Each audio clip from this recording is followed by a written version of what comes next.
안녕하세요. 김태훈의 현명한 주식 투자자 방송 시작하겠습니다. 이번에는 레몽레인에 대해서 알아보겠습니다. 레몽레인은 기본적으로 드라마 제작사입니다. 이 드라마가 전체 매출의 거의 90% 이상을 차지할 정도로 드라마 제작에 특화되어 있는 그런 드라마 제작사죠.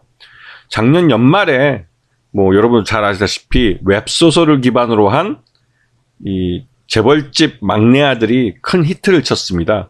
그래서 주가도 아주 많이 올랐죠. 그게 주가에 많이 올라서 반영됐지만 그 이후에 주가가 꺾이면서 순식간에 처음 출발했던 자리로 돌아갔죠. 왜 그랬을까요? 앞으로 차차 설명을 드리겠습니다. 자, 이 레몽레인은 올해 이 지상파 종편과 OTT, 웹드라마, 그리고 해외 공동제작까지 다양한 드라마들을 내놓을 예정입니다. 거의 한 10여 편을 올해 한꺼번에 제작에 들어가는데요. 이런 10여 편의 드라마를 한꺼번에 제작할 수 있는 능력을 가진 드라마 제작사는 우리나라에도 흔치 않습니다. 그만큼 레몽레인이 경쟁력 있는 드라마 제작사라는 거 보여주고 있고요. 작년에 11월 말에 종영했던 이 재벌집 막내 아들의 경우 전체 IP의 50%를 이 레몽레인이 보유하고 있습니다. 이 뜻은 향후 이 재벌집 막내 아들이라는 드라마를 통해서 이 미국이든 중국이든 일본이든 해외 판권을 팔 때 그 수익의 50%는 고스란히 레몽레인에 유입된다는 거죠. 그리고 장기적으로 이 드라마를 기반으로 해서, 그러니까 웹소설이 아닌 드라마를 기반으로 해서 다른 2차 제작을 만든다면 거기에서도 이 레몽레인이 그러니까 수익권을 주장할 수 있다는 얘기입니다. 그리고 이제 옆에 보시면 있지만 거짓말 게임이니 트랙트는 사랑을 싣고 리슨업, 조국과 민족 이런 드라마들이 향후에 이제 계속 만들어질 거고요. 여기다가 요번에 KBS에서 오아시스라는 드라마의 편성이 완료됐습니다. 이 말은 조만간에 제작과 함께 이 방영을 하겠다는 뜻이고요. 이런 것들 때문에도 이 레몽레인의 이 드라마는 올해 이 리스트업이 쫙 돼 있는 상태입니다. 그래서 올해 실적이 좋아질 수 있다. 그리고 외형이 클 수 있다라는 기대감을 갖게 하는 상황이죠. 전체적으로 제작 이 97.78%의 매출을 차지하기 때문에 그냥 딱 드라마 제작사라고 보시면 됩니다. 네. 그리고 하지만 이제 작년에 이게 67억 정도 적자를 내면서 시장에 큰 충격을 줬는데요.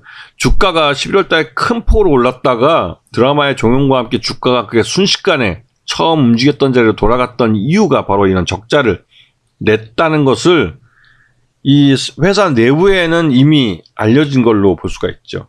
그래서 2022년에 이런 부실들을 다 떨어버리고 올해 2023년의 상반기부터 해서 재벌집 막내 아들의 수익이 입금되기 때문에 이 레몽레인의 1분기 실적이 굉장히 좋아질 수가 있어요.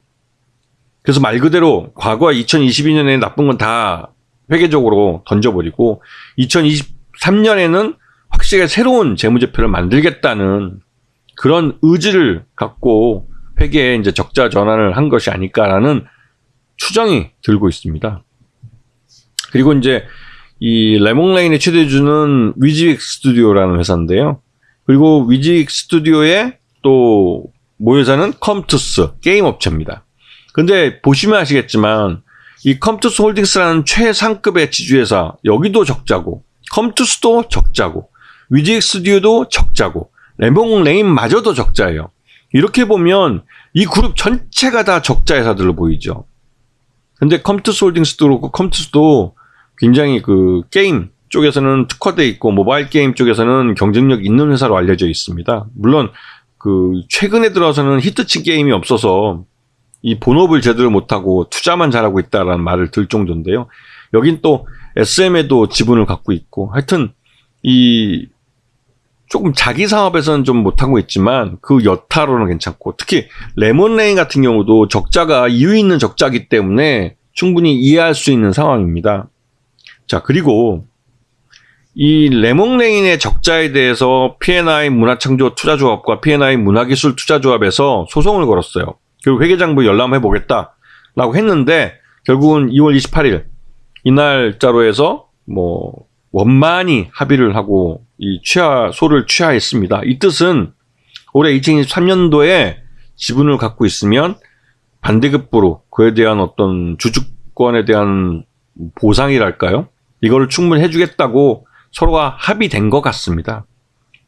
뭐 그렇게 되면 다른 소액주들도 똑같이 뭐 배당을 받든 아니면 주식을 받던 그건 다 이제 똑같이 보상을 받기 때문에 뭐 나쁘지 않다는 생각이 듭니다. 그리고 지금 레몽레인이 처음 출발했던 그 자리를 보게 되면 한 10,000원대, 19,000원, 20,000원대에서 이렇게 급등했다가 이제 재벌집 막내 아들 때문에 급등했다가 재벌집 막내 아들이 종영하면서 주가가 쭉 흘러내린 거예요. 전형적인 실적 따라 움직인 건데요. 이 12월 달의 주가 하락은 이런 적자를 2022년도에 다 부실을 반영해서 적자를 벌 거라는 걸 아는 쪽이 있었다는 것을 의심해 볼 수밖에 없는 차트입니다.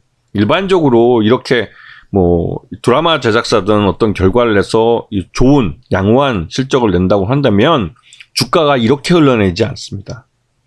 근데 이제 적자를 내고 2022년도 실적에 이런 것 적자를 다 반영을 시키고 2023년부터는 새롭게 드라마를 한 10여 편 정도 한꺼번에 제작을 하고 그 중에서 한두 개만이라도 재벌집 막내 아들 이상 뭐 히트를 쳐주면 그 수익을 다 거둬낼 수 있는 거죠, 충분히.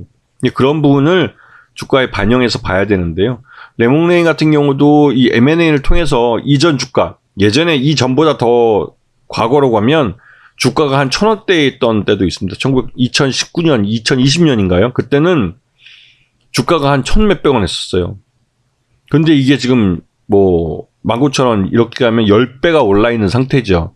근데 그때와 지금의 레몽레인은 다른 회사라고 볼 수 있습니다. 물론 똑같은 드라마 제작사이지만 이전에 혼자 있던 레몽레인과 지금은 그룹사의 소속원으로 들어있는 레몽레인, 특히 그리고 이 게임 업체나 이런 뮤직 스튜디오 같이 특수효과를 갖고 있는 이런 기술을 갖고 있는 기업과 연계되어 있어 모회사와 자회사 관계로 있으면 보다 재무적으로 안정적으로 경영을 할 수 있다는 기대감이 있는 거죠.